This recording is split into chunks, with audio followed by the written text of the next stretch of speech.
Hello प्यारे बच्चों, नमस्कार। आज आपको हम कक्षा 10 गणित के अनसॉल्व्ड पेपर के कुछ क्वेश्चन बताने चल रहे हैं। जो कि देखिए अनसॉल्व्ड पेपर यहाँ पर अनसॉल्व्ड पेपर है।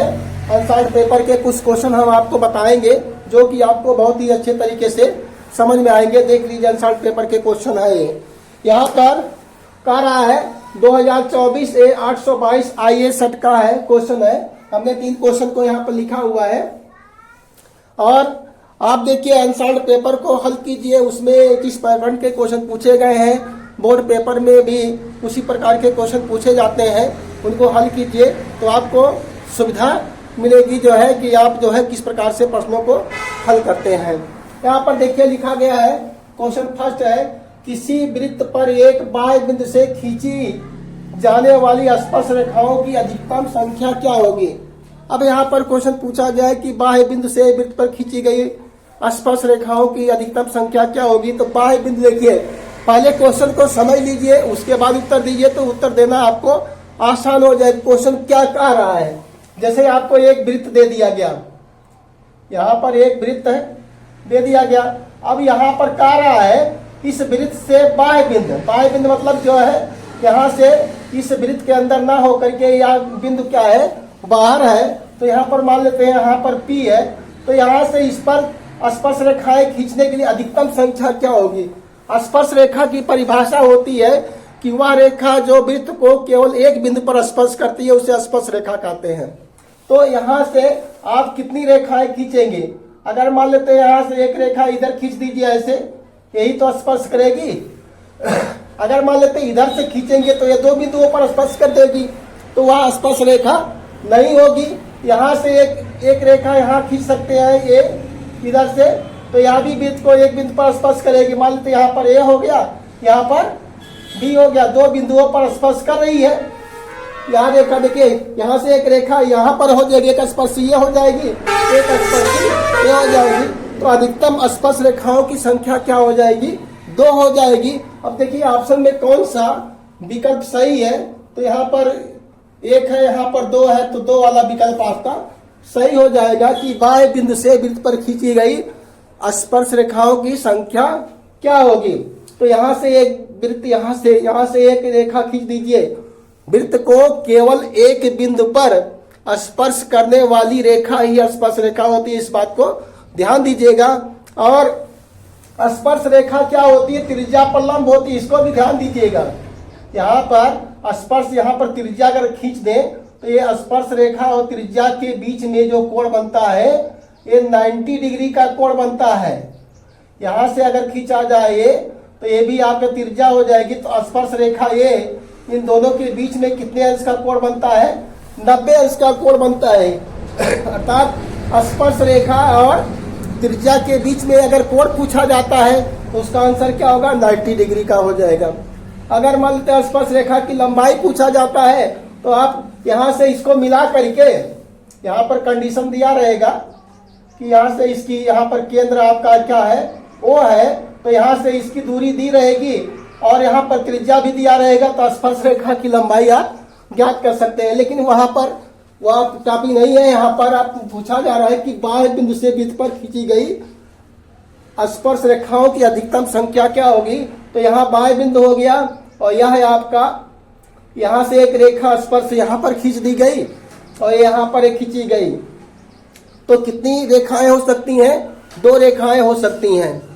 अब अगला क्वेश्चन कह रहा है कि यहाँ पर बिंदु 7,3 की y अक्ष से दूरी क्या होगी। देखिए इसका हम ट्रिक भी बताएंगे और इसको कैसे हल करते हैं। देखिए आप यहाँ पर देखिए, इसको कह रहा है कि y अक्ष से दूरी पूछ रहा है, तो बिंदु को डरा करके भी ज्ञात कर सकते हैं कि कितनी दूरी होगी। और वैसे ट्रिक है कि अगर y अक्ष से पूछा जाता है तो आप x वाला बताइए, अगर x अक्ष से पूछा जाता है तो y वाला बता दीजिए। तो ट्रिक तो यही है। तो ट्रिक से देखिए यहाँ पर क्या है, y अक्ष से दूरी पूछ रहा है तो हमारा भुज क्या है, 7 दिया गया है। 7 कहाँ पे लिखा है, तो ये आपका विकल्प नंबर C सही हो जाएगा, 7 होगी। y अक्ष से दूरी क्या हो जाएगी, 7 हो जाएगी। अगर x अक्ष से दूरी पूछा जाएगा तो ये आपका कोटि हो जाएगा, नहीं 3 आ जाएगा। लेकिन इसको हम बता देते हैं कैसे होगी दूरी, इसको कैसे डरा करते हैं। यहाँ पर देखिए एक चतुर्थांश आप जानते ही हैं, ये आपका यक्ष अक्ष है, यक्ष यक्ष डैश, इसको क्या कहते हैं, यक्ष अक्ष, क्या कहते हैं, यक्ष अक्ष कहेंगे, और इसको क्या कहेंगे, वाई, और यहाँ पर वाई डैश, ये क्या हो जाएगा, वाई अक्ष, क्या हो जाएगा, वाई अक्ष कहेंगे इसे, वाई अक्ष होगा। अब इसमें कह रहा है 7,3 कहा है, तो 7,3 ही यह पहले चतुर्थांश में है, इसमें भुज भी पॉजिटिव है और कोटि भी पॉजिटिव है, तो दोनों क्या है, प्रथम चतुर्थांश में है। तो यहाँ पर 1 2 3 4 5 6 7, यहाँ पर हो गया 1 2 3 4 5 6 7, यहाँ पर हो गया। और कोट इसकी क्या कह रहा है, 3 है, तो 3 कहाँ पर जाएगा, ये भी पॉजिटिव है, तो 1 2 यहाँ पर 3, तो यहाँ से इसको ऐसे डॉटेड लाइन से मिलाइए और यहाँ पर आइए, इसको मिला दिए, तो यहाँ पर मान लेते कोई बिंदु हो गया P, मान लीजिए P हो गया, इसके कोऑर्डिनेट क्या हो गए, 7,3, 7,3 इसके कोऑर्डिनेट हो गए। अब देखिए यहाँ पूछा गया है y अक्ष से दूरी, तो y अक्ष हमारा यही तो है, यहाँ से यहाँ तक y डैश क्या y अक्ष है, तो y अक्ष से दूरी क्या हो जाएगा, यहाँ से ये दूरी, यहाँ से दूरी, यहाँ पर देखो, यहाँ पर क्या है 1 2 3 4 5 6 7, तो y अक्ष से दूरी क्या होगी, इस बिंदु की दूरी हो जाएगी 7, क्या हो जाएगी 7। 7 पर देखिए निशान लगाया गया कि नहीं लगाया गया है, तो 7 पर निशान लगाया गया है। इस प्रकार से आप डरा करके भी ज्ञात कर सकते हैं और ट्रिक भी आप ज्ञात कर सकते हैं कि ट्रिक से कैसे लगाया जाता है। अगर आपको भुज से यक्ष अक्ष से दूरी पूछी जाती है तो कोटि बताइए, अगर जो है y से दूरी पूछी जाती है तो भुज बता दीजिए। तो भुज और कोटि आप जानते हैं। भुज देखिए यहाँ पर, जैसे यहाँ पर यक्ष कामा वाई कोई कोऑर्डिनेट हो गया, तो इस वाले को कहते हैं भुज, इसको क्या कहा जाता है, भुज, और इसको क्या कहा जाता है, कोट। वाई अक्ष पर चली गई दूरी को कोटि कहा जाता है और एक्स अक्ष पर चली गई दूरी को भुज कहा जाता है। ये बातें आप ध्यान दीजिएगा। प्रथम चतुर्थांश में सभी पॉजिटिव होंगे और प्रथम चतुर्थांश में सभी क्या होते हैं, पॉजिटिव होते हैं, और द्वितीय में क्या हो जाएंगे, नेगेटिव और पॉजिटिव, क्योंकि यहां से इधर आएंगे तो ये निगेटिव होगा, ऊपर जाएंगे तो ये पॉजिटिव होगा, और तीसरे में क्या होंगे, निगेटिव होंगे, क्योंकि इधर आएंगे तो ये भी निगेटिव, इधर आएंगे तो ये भी निगेटिव, इसलिए निगेटिव। इसमें क्या होगा, देखिए भुज वाला क्या है, पॉजिटिव, और इधर वाला क्या होगा, निगेटिव। तो इस प्रकार से आप चतुर्थांश में किस प्रकार के क्वेश्चन पूछे जाते हैं। अगर ये पूछा जाता है कि बिंदु की चतुर्थांश में होगा तो आप इस प्रकार से बता सकते हैं कि प्रथम में होगा, कि द्वितीय में होगा, कि तृतीय में होगा। इस प्रकार से आप बता सकते हैं। अब देखिए अगला क्वेश्चन यह है कि P sin थीटा बराबर Q cos थीटा। देखिए इस प्रकार के क्वेश्चन अक्सर पूछे जाते हैं, तो इसको ध्यान से देखिएगा। यहाँ क्वेश्चन थीटा का मान पूछ रहा है, तो इसके लिए हम क्या करेंगे, यहाँ पर लिख लिया जाए, इसको क्या करेंगे, P sin थीटा बराबर Q cos थीटा, इसको इसके नीचे लाइए, तो इसके नीचे लाएंगे तो क्या हो जाएगा, sin थीटा बटे क्या हो जाएगा, cos थीटा, और P को इसके नीचे ले आइए तो क्या मिल जाएगा, Q बाई P मिल जाएगा। तो यहाँ पर आपको मिल जाएगा क्या, ये tan थीटा, क्या मिल जाएगा, ये tan थीटा बराबर Q अपान P मिल गया। तो tan थीटा बराबर हमें क्या मिल गया, Q अपान P। तो आप जानते हैं कि tan थीटा बराबर क्या होता है, लंब बटे आधार होता है, लंब बटे आधार। तो इस प्रकार से एक ऐसे समकोण त्रिभुज बना दीजिए। यहाँ पर एक समकोण त्रिभुज बन जाएगा, यहाँ कोण क्या हो जाएगा, थीटा हो जाएगा। इसके जो कोण लिया जाता है उसके सामने वाली भुजा क्या होती है, लंब होती है, तो लंब का मान क्या हो जाएगा, Q, और आधार का मान क्या होगा, P। अब पाइथागोरस प्रमेय से कर्ण का मान निकाल लीजिए। कर्ण बराबर क्या होता है, कर्ण बराबर सूत्र होता है कर्णी में लंब का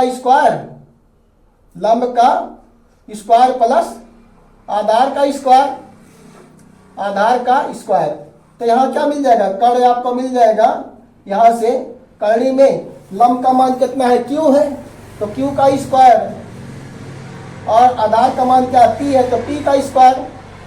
तो अर्थात जो हमें कर्ण क्या मिल गया यहाँ पर, करणी में यहाँ पर क्यू स्क्वायर और प्लस पी स्क्वायर, चाहे P square plus Q square कीजिए, चाहे यहाँ पर आप ऐसे भी लिख सकते हैं, करणी में P square plus Q square हो जाएगा, P square plus Q square, क्योंकि जो है यहाँ पर जो है इसको आगे पीछे करने से कोई दिक्कत आने वाली नहीं है, क्योंकि दोनों पॉजिटिव हैं। अब यहाँ पर क्या हो जाएगा, ये पी स्क्वायर प्लस क्या होगा, क्यू स्क्वायर हो जाएगा, पी स्क्वायर प्लस यहाँ पर क्यू स्क्वायर। अब यहाँ पर देखिए हमें किसका मान निकालना है, हमें कोसेक थीटा चाहिए। तो कोसेक थीटा बराबर सूत्र होता है, कोसेक थीटा बराबर क्या होता है, कोसेक थीटा बराबर होता है कर्ण बटे लंब, कर्ण बटे लंब होता है, कर्ण बटे लंब। तो यहाँ से कर्ण का मान कितना है, कर्ण का मान रूट में P square plus Q square, P square plus Q square upon में क्या हो जाएगा, लंब, हाँ कर्ण बटे लंब, लंब का मान कितना है क्यू, लंब का मान हमारा क्या है, लंब का मान क्यू है। तो इस प्रकार से कोसेक थीटा बराबर क्या मिल जाएगा, रूट में P square plus Q square upon में क्यू। तो ऑप्शन कौन सा सही हो जाएगा, तो रूट में P square plus Q square upon में क्यू, ये ऑप्शन नंबर तीसरा सही होगा। इस प्रकार से ये तीनों क्वेश्चन जो है हमने आपको बहुत अच्छे तरह समझाए। आशा करते हैं कि यह क्वेश्चन आपको अच्छे तरीके से समझ में आए होंगे।